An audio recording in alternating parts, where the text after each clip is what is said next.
Chers internautes de RMZ, suivez votre émission Ma Commune tous les samedis de 10h à 11h sur nos plateformes digitales Facebook et YouTube de la radio municipale de Ziguinchor, la RMZ. Avec ses invités, le journaliste Ali Diédhiou va aborder des thématiques liées à la commune de Ziguinchor. Bonjour chers internautes de la radio municipale de Ziguinchor. Bienvenue dans votre émission Ma Commune.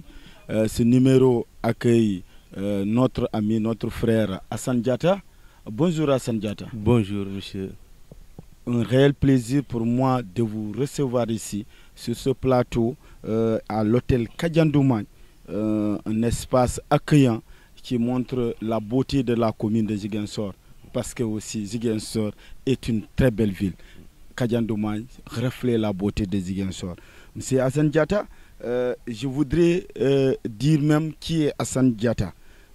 Permettez-moi de suivre cette présentation de notre invité, M. Diatta. La présentation elle est faite par notre confrère Olivier Ndeki. Hassan Diatta est né le 5 octobre 1971 à Ziguinchor. Il a fait ses études primaires à l'école élémentaire Joseph Kouladi Sagna à Bignona et son cycle secondaire au collège René Coly de Bignona avant de rallier le lycée Limamoulaye où il a décroché son bac. En 1994, Hassan Diatta a rejoint l'Institut marocain d'enseignement supérieur où il est diplômé en gestion, finance, comptabilité. À côté de ses diplômes, le gestionnaire Hassan Diatta a cumulé beaucoup d'expériences professionnelles, à savoir stage à Son Bataille au Maroc, stage à Iqbal Assurance, toujours au Maroc, stage à IML Communication, toujours dans le même pays, qui est le Maroc. Hassan Diatta est le directeur de l'ISM Ziguinchor, président Casamance Rugby, comprenez par là la Ligue de rugby de Casamance. Le gestionnaire Hassan est le président de Hackathon SC, premier club de rugby de Casamance. Autre fonction occupée par Hassan Diatta, président Hackathon Even, label d'événements. Il est le PCA Sénas, Conseil national des artisans du Sénégal à Ziguinchor. Hassan Diatta est aussi passionné par l'agriculture puisqu'il est le président de ASDA, Pôle Casamance Coopérative Agricole Nationale. La culture était au cœur du parcours professionnel car ce monsieur pétri de talent a dirigé la Casamance Art Culture, une plateforme des acteurs culturels en Casamance. Après les expériences professionnelles du gestionnaire Hassan Diatta, parlons de ses réalisations. En 2019, Hassan Diatta a initié la journée mondiale du nettoiement à Ziguinchor. Toujours dans la même année, il a porté le forum sur l'entrepreneuriat des jeunes, ce qui montre que la question de l'emploi des jeunes occupe une place importante dans ces projets.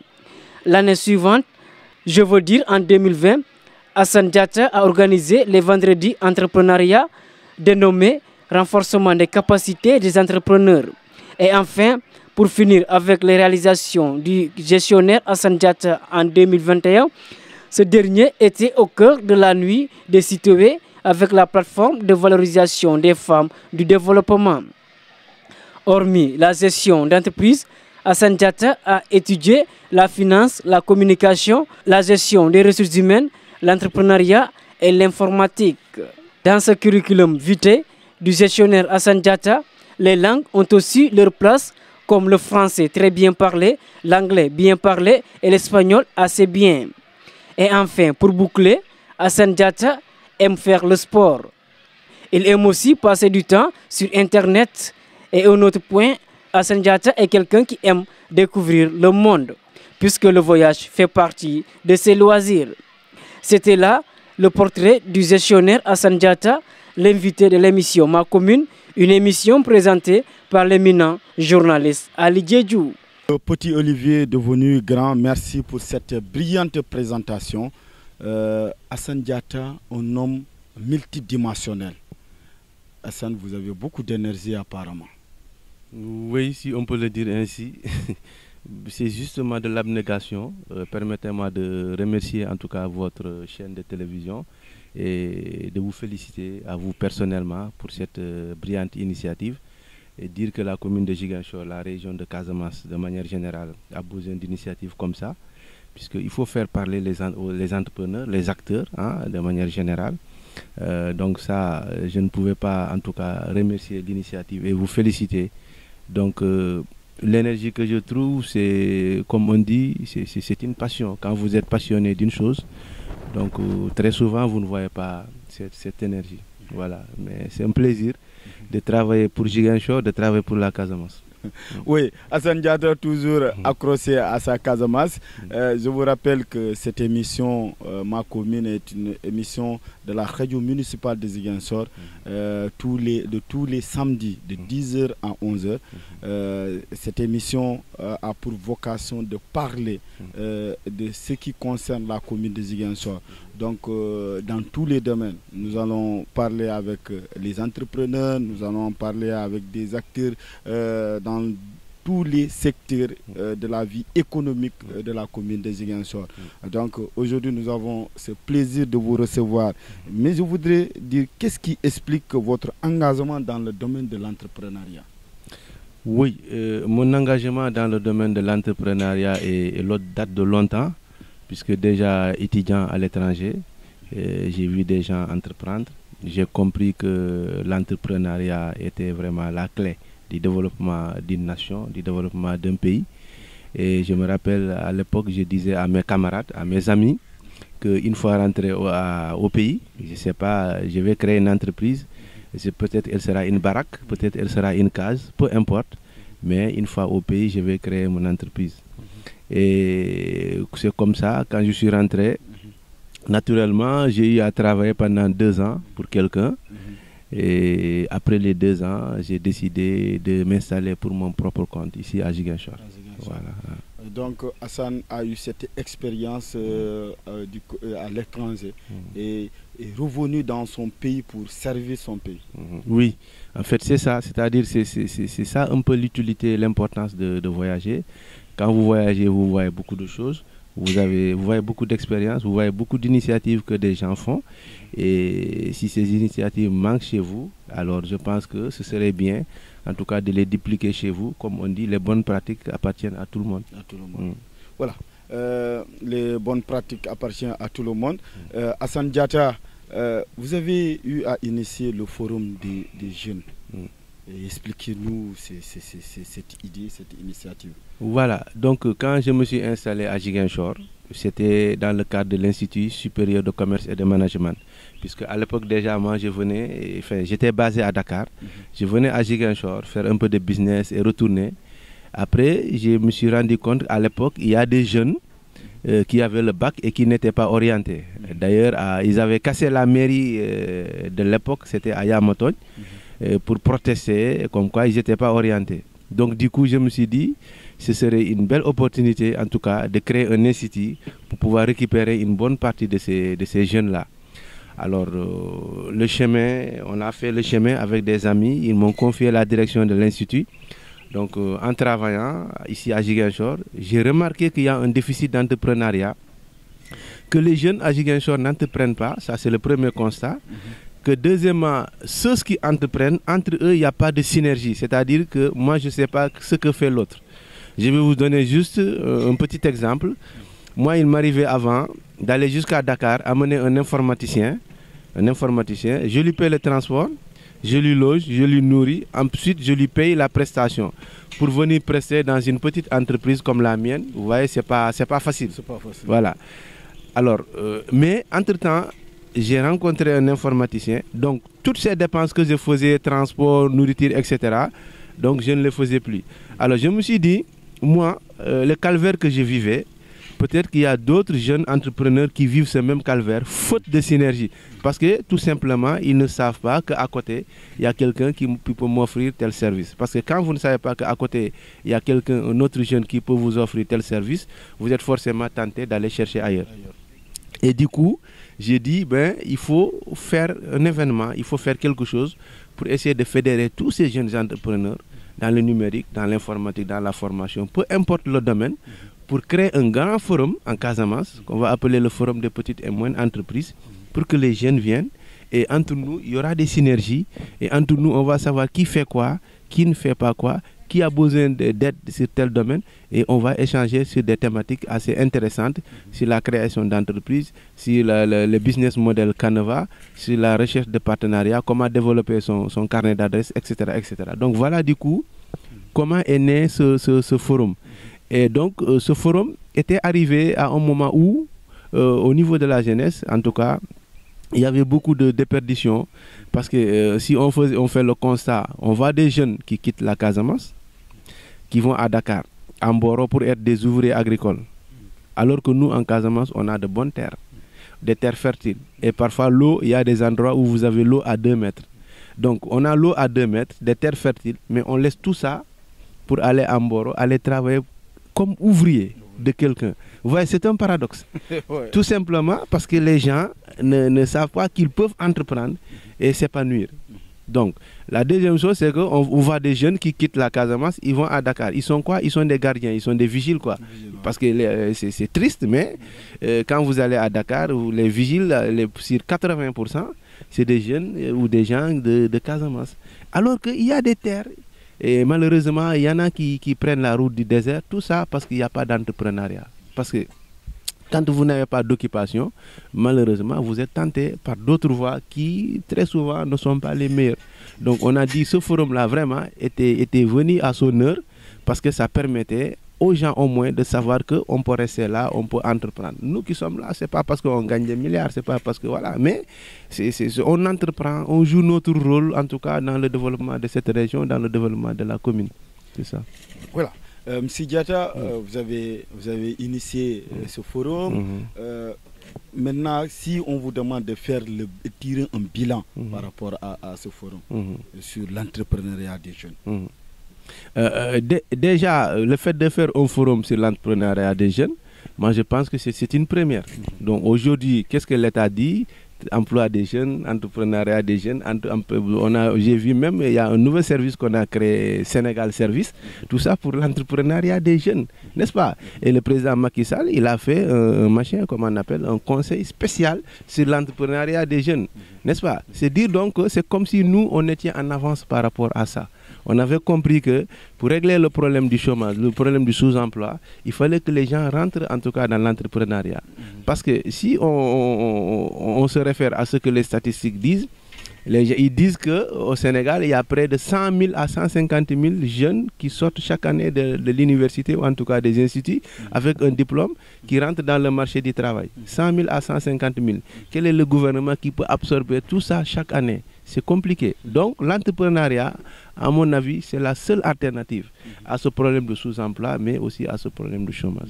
Donc si je dois faire le bilan, d'abord, le fait de le faire, c'est comme si nous, on a emboîté le pas, on a été lanceur d'alerte. Mais deuxièmement, moi, ce qui me plaît dans tout ce que j'ai fait durant ce forum, quand une fille m'a appelé un jour, elle m'a appelé de Bignona. Elle m'a dit, Monsieur Diatta, oui, je vous appelle pour vous remercier. J'ai dit, mais vous me remerciez à quel honneur, à quelle occasion? Elle me dit, c'est dans votre forum, je suis venu à votre forum comme exposant, comme participant. C'est là que j'ai rencontré IMCA, et chaque mois, IMCA me donne des marchés. Donc, grâce à votre forum, IMCA me donne des marchés. Une autre qui m'appelle, qui me dit, c'est dans votre forum qu'on m'a interviewé et qu'on a vu ma vidéo. Une organisation qui est à Dakar, qui s'appelle Konechap, elle a pris attache avec moi et elle veut que je sois son représentant au niveau de la région de Ziguinchor. Et à travers ce forum, il y a un groupe qu'on appelle le consortium des PME de la Casamance. Je ne sais pas si vous le connaissez, le consortium. Il est né de ce groupe, il est né de ce forum. Tous les jeunes entrepreneurs qui étaient venus ont créé un consortium. Et aujourd'hui, ce consortium travaille avec l'ADPME. Parmi eux, il y en a qui ont bénéficié des financements comment on appelle, pour la Covid. Voilà, ils ont bénéficié des financements pour la Covid. Donc, ce forum a fait naître des groupes, ce forum a créé des synergies entre entrepreneurs. Donc, je pense que sur ce registre-là, ce forum a été positif. Ouais. Et Monsieur Diatta, vous avez dit souvent la jeunesse de la Casamance n'entreprenait pas. Est-ce que ce n'est pas une question de formation?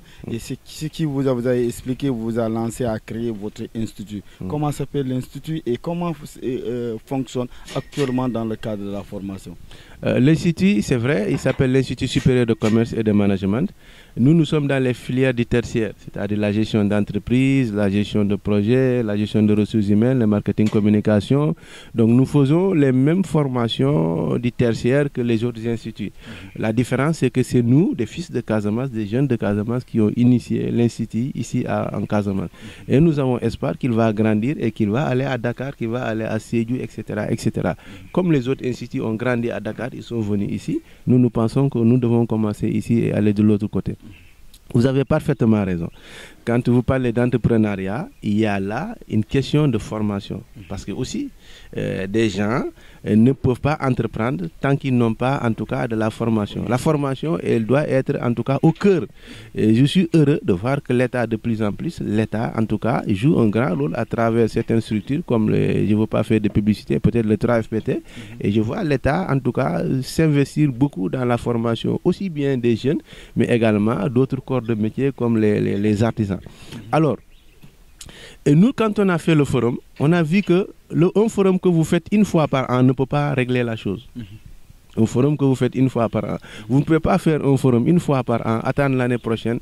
C'est bien, ça va éveiller les gens, ça va être, en tout cas, nous allons être lanceurs d'alerte, mais ça ne pourra pas régler le problème. C'est pourquoi on a dit, on va faire chaque mois ce que nous appelons le concept vendredi entrepreneuriat. Vendredi entrepreneuriat. Voilà. Le vendredi entrepreneuriat, c'est quoi? C'est-à-dire chaque mois, le premier vendredi, on convoque tous des jeunes entrepreneurs ou des gens qui veulent être dans l'entrepreneuriat. On leur renforce des capacités. Personne ne paye, c'est gratuit. Personne ne paye, c'est gratuit. Toute personne la gratuité, ça tue parfois les élans de l'entrepreneuriat. Oui, mais c'est-à-dire que il y a tout ce qu'on appelle l'entrepreneuriat social. Ça aussi, les gens pensent que quand vous parlez d'entrepreneuriat, c'est forcément, il faut qu'il y ait un retour tout de suite sur investissement. Ça fait partie de ce qu'on appelle l'entrepreneuriat social. C'est-à-dire, vous amenez des gens dans un pipe, dans un topo. Après, dès qu'ils sont dans ce topo, vous pouvez leur offrir d'autres services qui seront payants.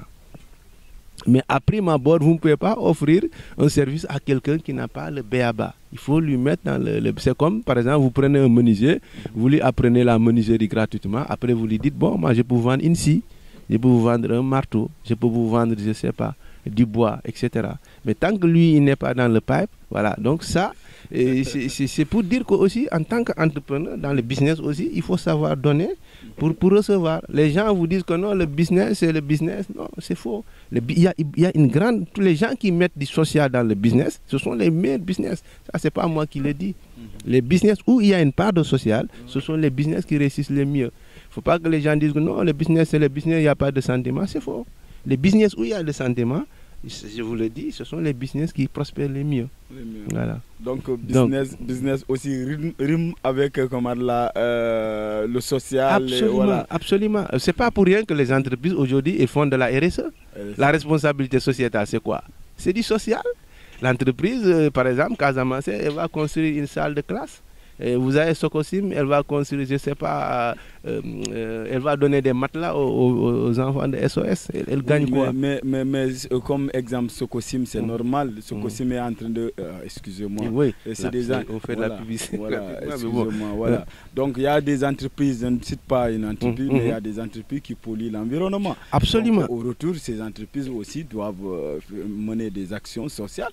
Oui, sur ces registres, je suis d'accord. Mais il y en a qui ne polluent pas l'environnement et qui jouent leur rôle, en tout cas dans le social. Puisque aujourd'hui, on ne peut pas comprendre qu'une entreprise soit installée dans une zone, dans une localité, sans qu'elle puisse participer, sans qu'elle puisse contribuer au développement de cette localité. C'est pourquoi on a appelé, en tout cas, la RSE.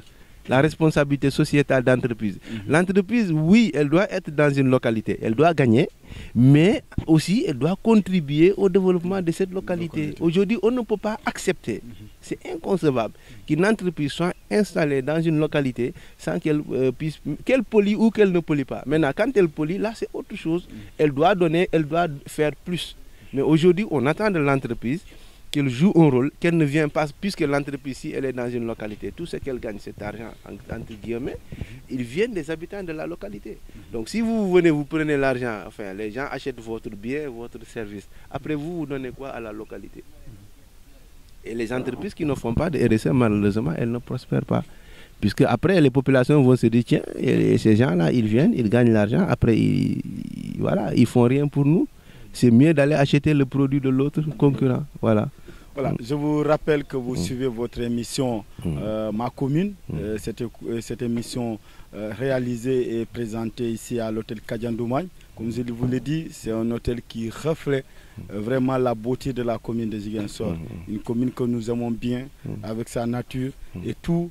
Ces ressources humaines, ces habitants qui sont vraiment extraordinaires. Et Hassan, la commune de Ziguinchor aujourd'hui, vous pensez que la jeunesse est prête à véritablement contribuer au développement de cette commune? Absolument. La jeunesse, moi je suis convaincu que c'est l'avenir de la jeunesse, c'est l'avenir de la région. Moi c'est ma conviction personnelle. Seulement, il va falloir la monitorer, c'est-à-dire il faut l'encadrer. Parce que de manière générale, les jeunes, c'est ce qui manque, c'est-à-dire un encadrement, c'est ça qui manque. Mais la jeunesse, elle peut être vraiment une locomotive, un levier pour faire bouger les choses. Il y a plein d'énergie, il y a plein de talent. C'est ça, c'est ce qui fait espérer. On voit que les jeunes, ils sont pétris de talent. Ils ont de l'énergie. Maintenant, il va falloir organiser tout ça. Et moi, je n'ai pas de doute que les jeunes, ils vont jouer leur rôle. Puisque de plus en plus, on leur voit s'affirmer. La preuve, vous êtes là. Il y a quelque temps, c'était pas imaginable. Alors voilà, il faut voir des grandes télés faire ça. Et aujourd'hui, c'est des jeunes qui le font. Et c'est fort à saluer. Hassan, votre institut a formé des jeunes, ils sont dans le marché? Oui, on a eu à former des jeunes, ils sont dans le marché. Il y en a qui aujourd'hui sont en Espagne, il y en a qui sont... Parce que nous, enfin notre institut, on a eu à travailler beaucoup plus avec les Bissau-Guinéens. Okay. Oui, on a beaucoup plus d'étudiants originaires de Guinée-Bissau, puisque aujourd'hui au Sénégal, le problème de l'orientation ne se pose pratiquement plus. Tous les jeunes qui sont formés, ils sont en tout cas orientés vers les UVS, surtout avec le système de UVS. Donc ils sont orientés vers les UVS ou vers l'université. Maintenant, la plupart des étudiants que nous recevons aujourd'hui, donc ils nous viennent de Guinée-Bissau. Mais on a formé des étudiants sénégalais qui aujourd'hui, on a un étudiant aujourd'hui qui est à Singapour, un Sénégalais qui est de Ziguinchor, qui est un jeune que nous avons formé qui est à Singapour. On a des étudiants de Guinée-Bissau qu'on a formés, eux ils sont beaucoup plus en Portugal et en Espagne. Et ici même, il y en a qui travaillent. Voilà, c'est une fierté en les rencontrant, ça fait grandir l'institut. Oui, absolument, c'est une fierté. C'est-à-dire quand vous participez à la formation, en tout cas à l'éducation de quelqu'un, c'est toujours une fierté de voir que voilà, au moins, même si c'est pendant 1 an ou 2 ans, ou en tout cas, voilà, même si c'est un cours que vous lui avez donné, puisque moi-même personnellement, voilà, je donne des cours à l'institut. Donc c'est une fierté de voir que des gens sont passés par vous et qu'aujourd'hui, voilà, ils travaillent. Il y en a qui sont au port de Bissau, j'en ai plein. Ils viennent souvent ici en mission et quand ils viennent nous rendre visite. Ça, c'est une fierté. Contribuer à la formation de la jeunesse de sa localité, c'est contribuer à lutter contre l'ignorance, mais aussi le chômage, la pauvreté. Aujourd'hui, votre institut continue à grandir. Oui, il continue à grandir malgré les difficultés, il faut le reconnaître, parce que depuis que le Covid est venu, on a souffert. Parce que c'est quoi le Covid? C'est éviter les rassemblements. Exactement. Or, la formation, c'est rassembler des gens dans une classe. Donc, on a souffert, on n'a pas travaillé. Bon, heureusement qu'entre-temps, l'État a fait un effort pour nous à travers l'ADPME pour nous financer une plateforme. Ça veut dire que, bon, comme ils avaient peur que la maladie va persister, et comment on va faire pour que les universités, en tout cas les instituts n'arrêtent pas, en tout cas ne ferment pas. Donc il va falloir mettre une plateforme informatique de telle sorte que même si vous avez un étudiant qui est en Chine, il est inscrit dans la plateforme, il peut entrer, voir les cours, prendre les cours à distance. Voilà, donc cette plateforme, elle va être opérationnelle avec cette année scolaire 6 ici qui démarre. Mais il faut être honnête, il faut reconnaître que depuis le Covid, franchement, on souffre. Hein, on souffre en tant que petite entreprise, puisque on est resté pratiquement des mois, 5, 7 mois même, sans fonctionner. Et tous ces mois, il faut payer le loyer. Le propriétaire ne peut pas comprendre qu'il y a Covid, il faut payer le loyer. Oui, mais c'est ça aussi l'entrepreneuriat, il faut faire avec et puis voilà, avancer. Chers internautes de la radio municipale de Ziguinchor, vous suivez votre émission Ma Commune ici à l'hôtel Kadiandoumagne de Ziguinchor. Monsieur Diatta, vous êtes lancé dans l'événementiel, c'est une option ou une passion? L'événementiel, je dirais, j'ai commencé à titiller l'événementiel quand j'étais à l'étranger, au Maroc. Alors, pendant les vacances, j'ai travaillé avec une agence qui s'appelle UML Communication qui était dans l'événementiel. C'est là que j'ai commencé un peu à découvrir l'événementiel. Et quand je suis rentré, moi, je me suis rendu compte qu'il n'y a pas assez de marketing territorial en Casamance. Le marketing territorial, c'est quoi? C'est comment vendre la Casamance. Il faut savoir vendre un territoire. Comme on vend une bouteille de machin, comme on vend un portable. Un territoire, ça se vend. Mais comment vendre un territoire? Le territoire se vend à travers de grands événements. Hein? Quand vous dites aujourd'hui Saint-Louis Festival Jazz, tout le monde va se poser la question où se trouve Saint-Louis. Et il y aura déjà des intérêts. Les gens ça va susciter des intérêts autour de cette localité. Ouais. Donc, ayant remarqué qu'il n'y a pas de grands événements, donc quand il n'y a pas de grands événements, ça va être difficile de faire le marketing territorial. Et aujourd'hui, je l'ai toujours dit, quand vous êtes maire, vous êtes un maire d'une localité, quelle que soit la localité, le maire d'aujourd'hui doit être un chef d'entreprise. Ce n'est plus les maires des années 60 où c'est l'État qui donne comme on appelle, des fonds de dotation. Aujourd'hui, les fonds de dotation, c'est rien. Donc, un maire aujourd'hui doit diriger une mairie comme un chef d'entreprise. Aller trouver des partenaires, intéresser en tout cas des investisseurs à sa commune. Comme un gouvernement intéresse des investisseurs, des bailleurs à son pays, donc un maire doit pouvoir faire de telle sorte que sa commune va, en tout cas, des investisseurs, des partenaires vont s'intéresser à sa commune. Ça, c'est important. Alors donc, en faisant quoi? En faisant de grandes manifestations pour que les gens viennent. Et quand les gens vont venir, ils vont prendre des taxis. Ça va faire, voilà. Ouais, ils vont dormir dans des hôtels ou bien dans des auberges, peu importe. Ce secteur-là va marcher. Ils vont acheter des objets d'art. L'artisanat va bouger. Bon, ils vont manger dans des gargotes, dans des restaurants. Le petit restaurateur va trouver son compte. D'autres vont tomber sous le charme de la ville. Ils vont dire, tiens, moi je suis venu pour un festival ou bien pour un événement, mais je vois qu'ici je peux mettre une entreprise, une usine, et faire travailler des jeunes de la localité. Ce n'est pas pour rien aujourd'hui que des villes, des pays charassent à coups de milliards pour organiser des coupes du monde, des coupes d'Afrique.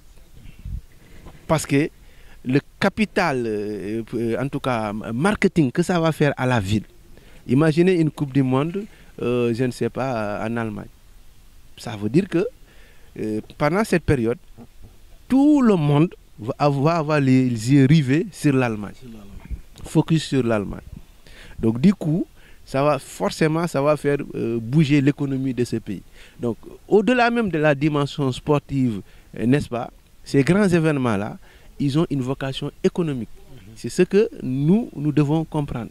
Parce que moi, je ne peux pas comprendre que à chaque fois, c'est nous qui sortons, on prend nos maigres revenus que nous gagnons ici, on va à Saint-Louis Festival Jazz, on va dormir là-bas dans des hôtels, on va manger là-bas, n'est-ce pas? On va prendre le taxi là-bas, on va acheter des objets d'art là-bas, après revenir. Travailler encore, avoir les maigres revenus, on va à la foire de Dakar, on va dépenser là-bas, on va manger là-bas. Mais quand est-ce que nous, on va organiser ici et capter cette manne qui va venir de l'extérieur? Ça, ce n'est pas les Dakarois qui vont le faire pour nous. Donc c'est à nous d'organiser des grands événements et faire de telle sorte que les Dakarois aussi vont venir, les Saint-Louisiens vont venir, les Parisiens, etc. Et quand ils vont venir, ils vont laisser de l'argent ici. C'est comme ça, entre autres, c'est ça le marketing territorial. Faire de telle sorte que les gens s'intéressent à un territoire. Et ça, l'événement joue un grand rôle dans ça. Puisque quand vous faites un grand festival, et là je profite de l'occasion en tout cas, pour saluer et féliciter en tout cas, puisque ça m'a trouvé ici, cette initiative de Zigfest, du maire, hein, Abdoulaye Baldé, puisqu'il faut dire les choses, il faut le reconnaître. Il a eu vraiment la clairvoyance, vraiment le courage d'initier un festival ici à Ziguinchor qui est le Zigfest. Mais vivement, comme on le dit, vivement que ce festival vraiment soit une continuité. Nous sommes dans l'événementiel, nous sommes prêts à accompagner ce genre d'initiative. Si c'est l'expertise, on l'a, je pense que nous sommes prêts à accompagner ce genre d'initiative. Mais le Zigfest était vraiment, moi j'ai beaucoup aimé ça, parce que vous-même, vous avez constaté que des gens sont venus de partout. Et pendant cette période, même le petit vendeur de tchaf là, trouvait son compte. Voilà, et ça vraiment, il faut répéter, il faut dupliquer ce genre de festival. Voilà, mais vous avez parlé de l'événement marketing territorial. C'est souvent, je le dis dans cette émission, c'est important. Pourquoi nous sommes venus dans cet hôtel aussi, c'est de prouver au monde entier que Ziguinchor, il y a de beaux espaces, de beaux endroits où vraiment il fait bon à vivre. C'est important aussi. Nous ne faisons pas simplement la publicité de Kadiandoumai, mais nous faisons le marketing territorial de la commune de Ziguinchor. C'est important. Mais vous l'avez dit, hein, mais est-ce que souvent la population comprenne les aspects de ce marketing territorial? Parce que, comme l'exemple, le maire a été critiqué souvent à Zigfest. Les gens considèrent que c'est un simple jeu, mais des gens comme vous l'avez compris. Non. Vous savez, quand vous allez dans la région parisienne, vous avez quelque chose comme 1600 festivals. Paris et sa région. 1600, plus de 1600 festivals. Le festival du Nyankatang, le festival du je ne sais pas quoi. La culture, ça ne sera jamais assez, ça ne sera jamais trop pour développer une localité. D'abord, c'est facteur de cohésion sociale, c'est facteur d'apaisement. Sans paix, sans cohésion sociale, rien ne peut être. Donc, si des gens disent que oui, le festival c'est un gâchis, je pense que ce n'est pas de bonne foi. Ça je le dis, hein, je pense que ce n'est pas de bonne foi. Organiser un festival, donc les gens qui ont à Paris, dans la région parisienne, 1600 festivals. Et nous, on a un seul festival. Que quelqu'un ait le courage de faire. Et nous, on dit que c'est du gâchis. Non, il faut quand même... De toute façon, comme on dit, hein, dans la vie, il y aura toujours des gens qui seront là pour critiquer. Wow. Ça ne devrait pas décourager les pouvoirs publics, les maires. Il faut qu'ils initient. Il doit y avoir beaucoup de festivals à Ziguinchor. Le festival de, je sais pas, musique, le festival de musique sacrée, le festival de, je ne sais pas, bois sacré.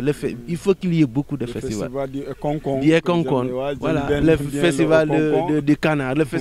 Donc, autant qu'il y a de festivals, ça ne gâte rien. C'est bien. Parce que c'est de grands événements. Quand il y a un événement, vous savez, l'être humain a besoin de s'épanouir, a besoin de voir quelque chose de nouveau. C'est ça qui lui fait vivre. Et tant qu'il ne s'épanouit pas, tant qu'il ne voit pas quelque chose de nouveau, de beau, il a tendance à être négatif, à penser mal, à penser mauvais, à agir mal. Donc il faut qu'il y ait, à mon avis, il faut qu'il y ait des festivals. Il faut qu'il y ait de grands événements de manière générale. Et ça rentre dans le marketing territorial. Et le Zigfest là, si le Zigfest continue, vous allez voir des gens vont quitter l'Allemagne, des gens vont quitter les États-Unis pour venir assister à ce Zigfest. Toute personne qui vient ici, qui vient assister à ce Zigfest, bon an, mal an, il va laisser de l'argent. Zigfest nous a permis de voir Salif Keita, voilà. À travers la télévision, des grands artistes, Alpha Blondy et tant d'autres. Et ça a été vraiment une découverte pour la population de Ziguinchor. C'est important. Hassan, l'événementiel, vous y êtes, mais c'est un secteur très difficile à Ziguinchor. Très compliqué. Ouais. C'est un secteur très très compliqué à Ziguinchor. Parce que, comme je l'ai dit, peut-être qu'on n'a pas encore cette culture de l'événementiel. Mais je pense que ça va venir, puisque de plus en plus de voir des jeunes faire des événements. Mais ça rentre dans ce qu'on appelle l'entrepreneuriat culturel. Puisque tout événement que vous faites, c'est de la culture. Hein? Si vous faites un festival, c'est de la culture.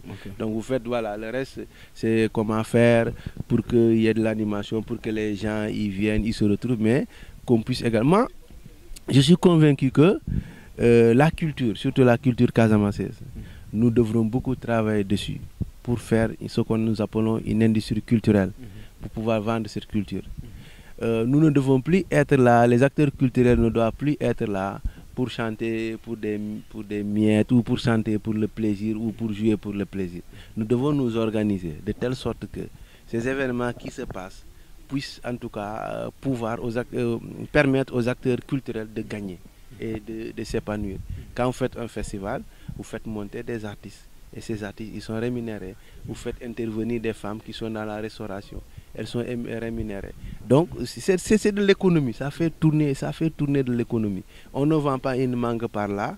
Ce n'est pas un bâtiment que vous construisez, mais c'est de la culture que vous vendez. Mais l'événementiel en Casamance, c'est compliqué, c'est difficile.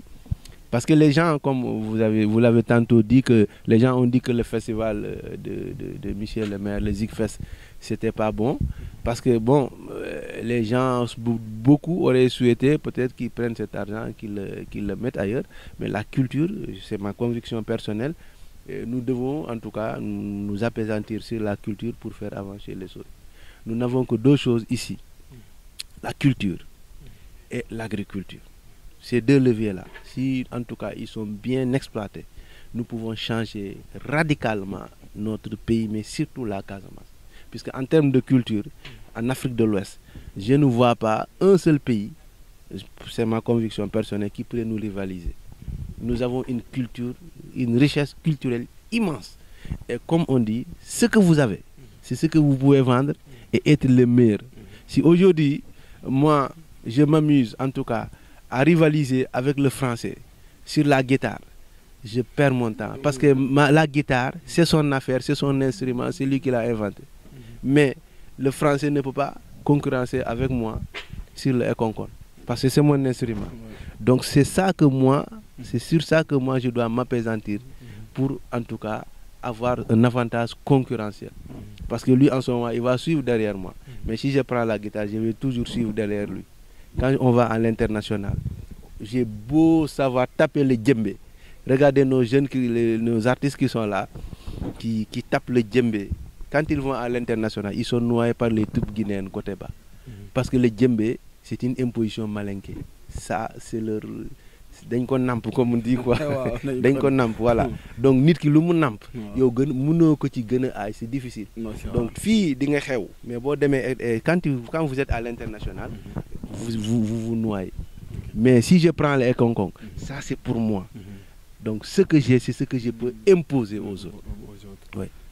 Voilà, Hassan, est-ce que dans le cadre de l'événementiel, il n'y a pas un problème de solidarité entre les acteurs au niveau? Parce qu'on constate souvent, si vous organisez un événement, on ne sent pas la solidarité de la population, certains laissez-les, il perd son temps. Oui, malheureusement, ce n'est pas seulement dans l'événementiel. Malheureusement, ici, quand les gens font des initiatives, très souvent, il y en a qui sont pressés de vous voir échouer. Ça aussi, ça existe. C'est un constat qui est réel. C'est un constat. Ce n'est pas seulement dans l'événementiel, mais c'est un constat qui est réel.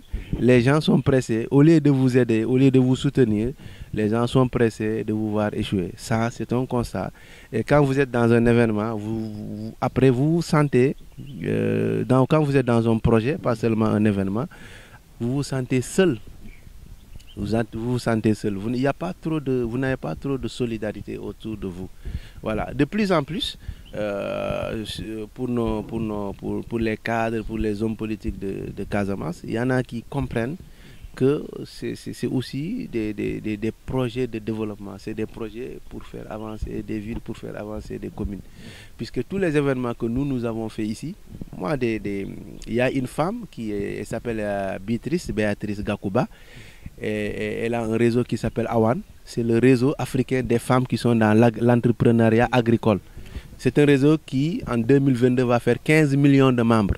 15 millions de membres. Okay. Elle est basée au Kenya. Et cette femme-là a découvert, quand elle a vu ce forum des PME là qu'on a fait sur les réseaux sociaux, elle a cherché mon numéro, elle m'a appelé. Elle m'a dit, mais je suis heureux de voir qu'en Casamance aussi, vous organisez de tels événements. Nous, on est prêts à vraiment travailler avec vous, mais aussi à mettre nos entrepreneurs kenyans, puisque dans le domaine de l'entrepreneuriat, les anglophones sont très en avance par rapport aux francophones. C'est même pas photo. Ah oui, c'est même pas photo. Ils nous ont devancé sur beaucoup sur beaucoup de choses. Ouais. Donc là-bas au Kenya, il y a des jeunes entrepreneurs qui font des choses extraordinaires, partant de rien. Partant parfois des matériaux de récupération, ils font des choses extraordinaires. Donc, elle est prête avec son Awan Africa à mettre en jonction ces entrepreneurs avec les entrepreneurs de Casamance, les jeunes entrepreneurs de Casamance. Et d'ailleurs, elle m'a choisi moi en tant que connecteur, point focal, genre représentant, genre focal de Awan au niveau de la Casamance et de la Guinée-Bissau. Voilà. Donc c'est pour dire que c'est un événement qu'on a fait, mais qu'on est en train aujourd'hui de parler au Kenya. Peut-être d'autres vont en parler en France. Le fait qu'on parle de Ziguinchor seulement, à travers un événement, c'est positif. Parce que qu'est-ce qu'un événement va faire? Je pense qu'une fois, je l'ai dit à quelqu'un, je l'ai dit lors d'une réunion à Michel le maire, quand les gens disent qu'il n'y a pas de paix en Casamance, on n'a pas besoin d'aller dans les radios pour défendre ça. Ce que vous faites, c'est quoi? Organiser un grand événement. Parce que quand vous organisez un grand événement, un forum, un festival, tout le monde vient. Exactement. Est-ce que des gens vont venir là où il n'y a pas de paix? Non. Voilà. Donc c'est comme ça qu'il faut faire taire les gens. Parce que il y en a qui ont intérêt, qui mettent dans la tête des gens qu'en Casamance, il n'y a pas de paix. Pour que les touristes ne viennent pas, pour que les gens ne viennent pas, pour qu'on ne s'intéresse pas à la Casamance.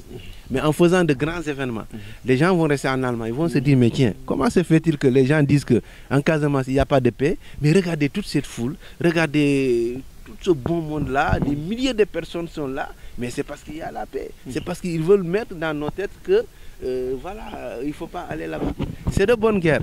Le tourisme au Sénégal, c'est la Casamance, c'est la petite côte. C'est la Casamance, c'est la petite côte. Il faut dire les choses telles quelles. Ce que les Blancs ou les Toubabs veulent voir se trouve en Casamance. Ce n'est pas les immeubles. Maintenant, les gens de Mbour ou de Saint-Louis, qu'est-ce qu'ils vont dire? Ben, ils vont mettre dans la tête des gens, des touristes, qu'à Casamance, il n'y a pas la paix. Pour que les touristes restent chez eux, c'est de bonne guerre. Mais maintenant, à nous aussi, on n'a pas besoin d'aller dans les télés pour dire non. Organisons de grands événements, organisons de grandes manifestations. C'est ça l'utilité de l'événementiel. Il faut voir un stade rempli de personnes et dire qu'il n'y a pas de paix là-bas. Il y a la guerre là-bas. Les gens vont... Non, mais c'est... Voilà. Donc ces événements aussi, c'est un moyen de ramener la paix. C'est un moyen de faire taire les gens, de faire taire les sceptiques, de faire taire, dire que... Parce qu'il y a des gens qui disent que ce sont nos détracteurs, comme on dit. Il n'y a pas la paix ici, il ne faut pas aller là-bas. Là-bas, vous perdez. Voilà, c'est risqué, c'est risqué. Mais nous, on est dans ce bel cadre de Kadianouman. Machallah. On est dans ce bel cadre de Kadianouman. Où est-ce qu'on peut trouver ça? Nulle part. Voilà, un fleuve qui est là. Voilà. Non, c'est extraordinaire. C'est extraordinaire. Voilà. Oui, Hassan, comme vous l'avez dit, ces internautes, vous suivez toujours votre émission Ma Commune, ici à Kadianouman. Il y a la paix. Ici, nous avons la paix. Nous, on se promène jusqu'à 5 h du matin. Personne ne nous agresse. Nous sommes bien ici à Ziguinchor. Machallah, il y a la paix et que les acteurs continuent. Diatta, M. Diatta, votre structure événementielle, comment s'appelle-t-il? Elle s'appelle Akanton Event. Akanton Event. Voilà. Akanton, c'est celui qui a fait de moi, entre autres, ce que je suis devenu. Un chef de canton. Okay. Un chef de canton. Voilà, donc c'est le dernier chef de canton du Blouf. Donc il m'a élevé, qui m'a fait ce que je suis. Donc c'est qui? Abdou Canton de Tchonkessine. De Tchonkessine. Voilà. Donc vous êtes originaire de Tchonkessine? Moi je suis originaire de Tchonkessine. Le Blouf toujours. Le Blouf toujours. Qui s'impose. Oui, c'est le Blouf qui s'impose. Voilà, donc chef de canton, j'ai dit bon, j'ai commencé un peu à être moi-même. Il est décédé, donc pour lui rendre un peu, voilà, pour lui retourner l'ascenseur, donc il va falloir créer une entreprise qui va porter son nom, Akanton Event. Et mon club de rugby aussi, c'est Akanton SC. Voilà. Nous allons venir sur avant le sport. Votre cible, c'est la jeunesse et les femmes. Pourquoi ce choix-là? Parce que d'abord, c'est dans la population, c'est la frange la plus nombreuse. C'est la frange à laquelle il faut porter beaucoup d'attention.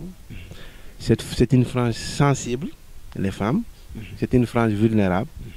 Et si nous voulons, la jeunesse, c'est l'avenir d'un pays. si nous autres là, si nous n'avons pas peut-être bénéficié d'un encadrement, peut-être tout jeunes et autres là, peut-être qu'on ne serait pas là aujourd'hui. Il faut donner la chance à ces jeunes-là de s'épanouir, de se réaliser. C'est ça qui va amener la stabilité dans tous les domaines. Parce que quand cette jeunesse-là n'est pas épanouie, malheureusement, elle a tendance à prendre des voies qui ne sont pas toujours les meilleures. Donc il faut tout faire pour qu'elles soient de ce côté-là, qu'elles ne soient pas de l'autre côté. Parce que quand elles sont de l'autre côté, ils vont être un danger, non seulement pour eux, mais pour nous. Donc il faut faire de telle sorte que cette frange-là qui est importante, qui est nombreuse, qui est la jeunesse, qui est les femmes, en tout cas, faire de telle sorte qu'elle va s'épanouir. Naturellement, on ne peut pas donner du travail à tout le monde, mais à travers l'entrepreneuriat, moi je suis convaincu qu'on peut faire bouger les lignes, on peut faire bouger les choses. Ça, c'est ma conviction. Oui, Hassan, c'est quoi le concept de la nuit du CTO? La nuit des citoyens comme Aline Sitoé Diatta.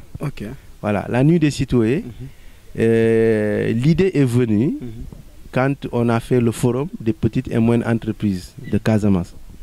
Vous savez, quand on a fait le forum, il y avait beaucoup de femmes dans la transformation, dans l'agriculture. Des femmes, si on avait quelque chose comme 47 stands, tous les 30 stands étaient occupés par des femmes.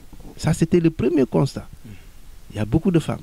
Mais le deuxième constat, c'est que les femmes exposaient des produits extraordinaires. Des mangues séchées avec un emballage. Vraiment, moi, j'étais très charmé. Mais quand j'ai demandé à ces femmes-là comment elles ont fait, est-ce que c'est des choses qui sont faites en Casamance? Elles vous disent oui, c'est fait en Casamance. Et donc, parfois, vous-même, vous avez du mal à croire que c'est des produits qui sont faits ici.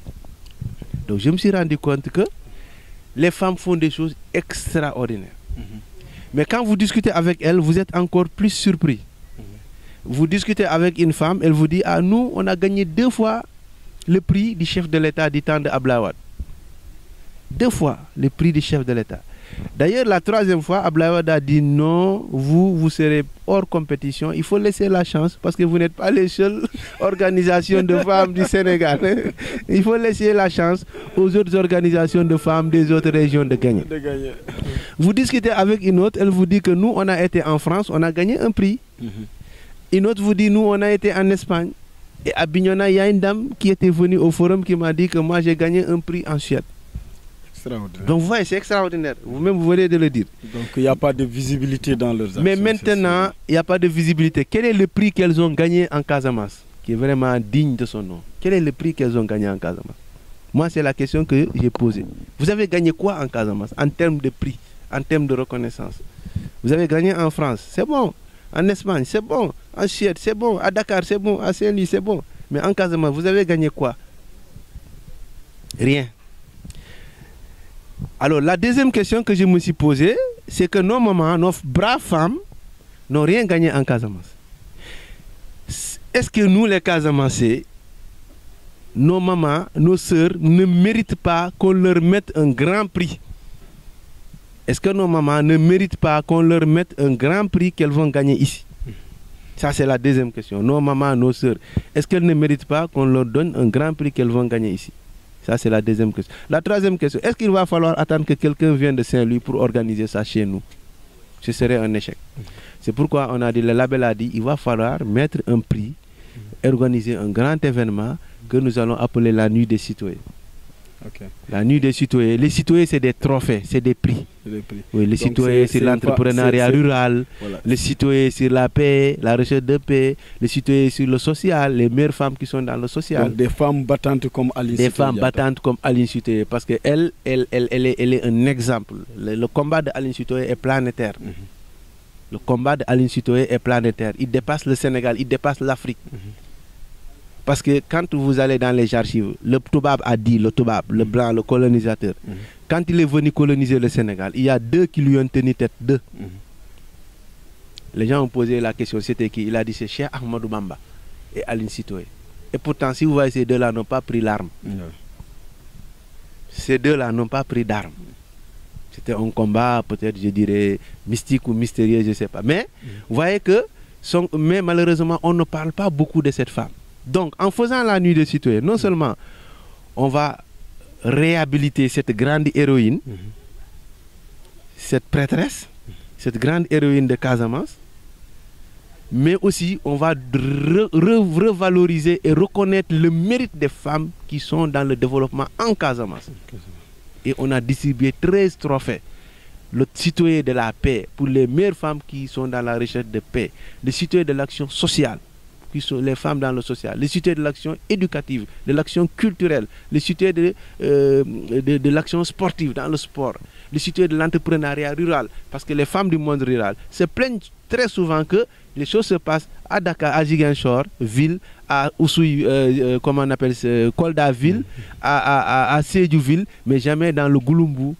Est-ce que ces femmes de Goudomp, est-ce que ces femmes qui sont dans le Djog et dans le Gouloumbé, est-ce qu'elles ne sont pas de la Casamance, est-ce qu'elles ne sont pas du Sénégal? Et où est l'équité territoriale dans tout ça? Il faudrait que les femmes du monde rural qui entreprennent dans le monde rural sentent que nous sommes dans le monde rural, nous en sommes fiers, mais il y a une reconnaissance.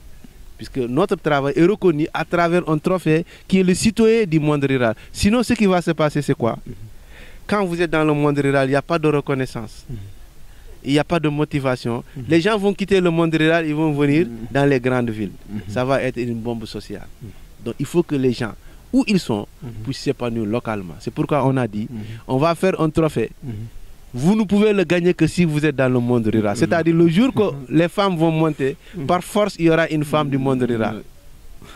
Et donc c'est une nouveauté.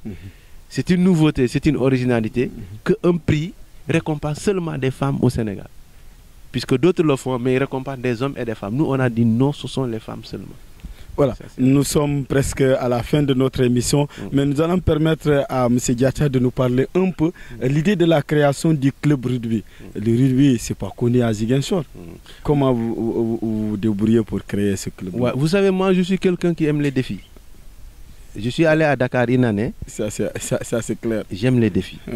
Je suis allé à Dakar. Quand je faisais le forum, on m'a dit que tu rêves, tu ne vas pas le faire, c'est pas possible, tu n'as pas un politicien derrière toi, tu n'as pas une ONG qui t'accompagne, tu n'as pas vu un ministre, mais on a fait le forum. Dieu merci. Moi, j'aime les défis. Hein?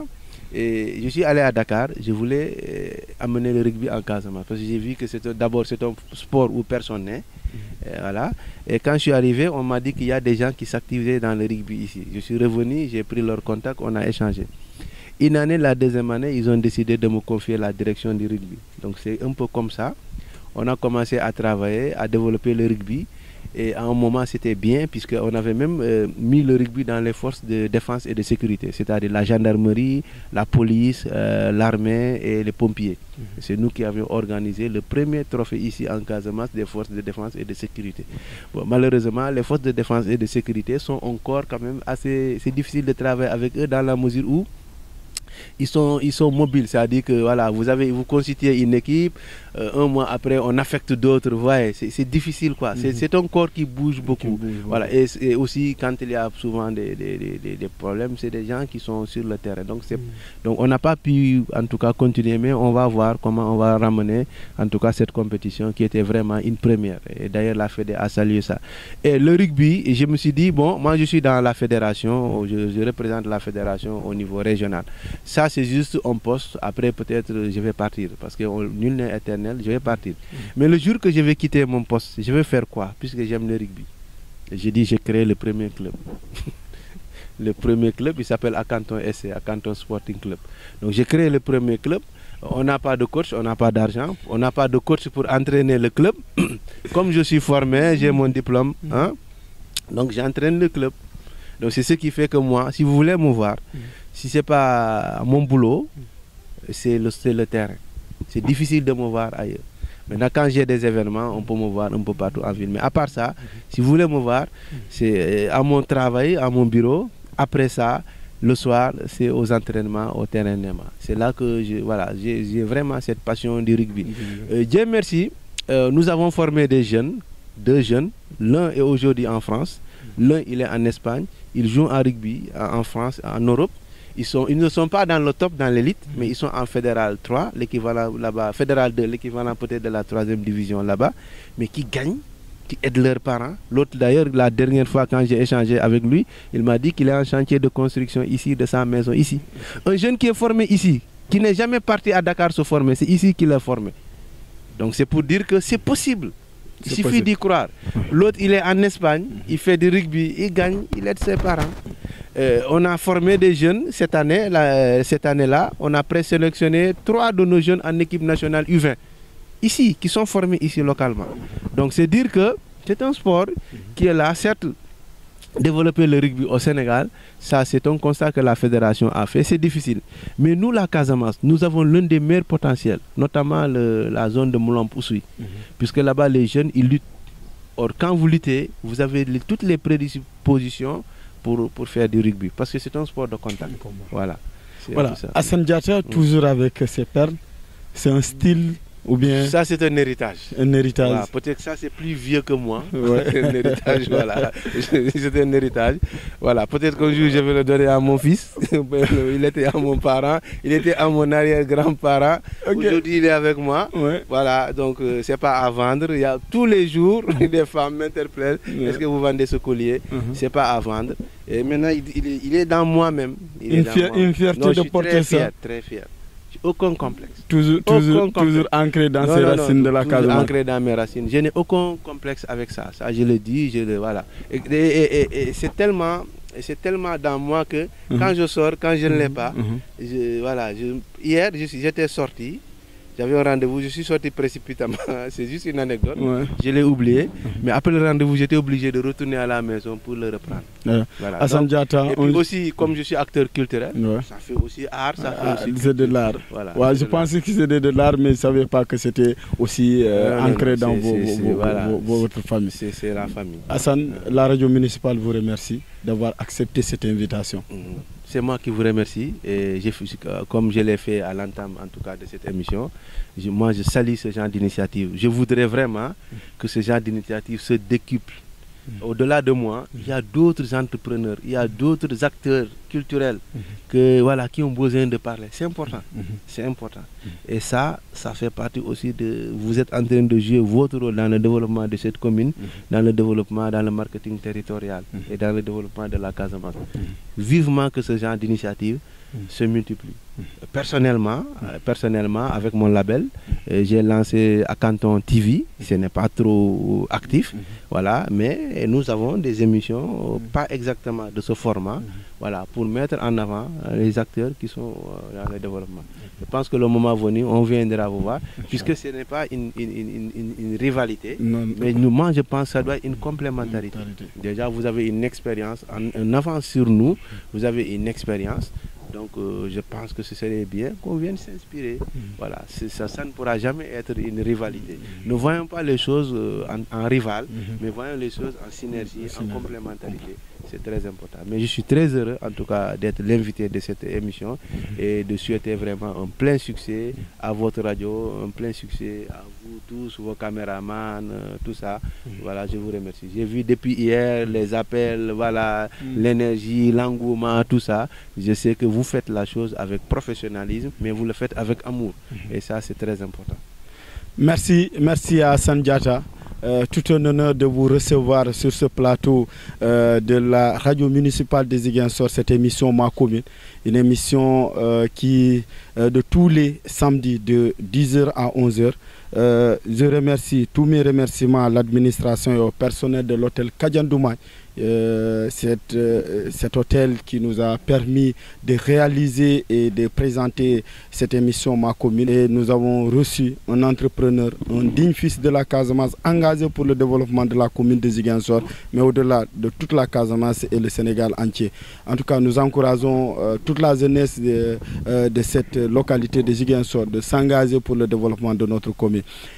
L'opportunité pour moi, je ne suis pas seul, de remercier mon caméraman Paul Manga, de remercier, comme j'ai souvent l'habitude de l'appeler, le petit Olivier, perturbateur mais efficace dans le cadre du travail, de remercier mon monteur Sega Bassen, de remercier le responsable du digital Big Rich, comme je l'ai dit, il est Big, il est Rich, Richard, que je salue de passage, de remercier l'ensemble de l'équipe de la radio municipale de Ziguinchor. Il y a Mamdia, il y a Siradio Baldé et tant d'autres. En tout cas, je remercie l'ensemble de mon équipe. On vous donne rendez-vous le samedi prochain pour un autre numéro de votre émission Ma Commune. Merci à vous tous. Bye bye.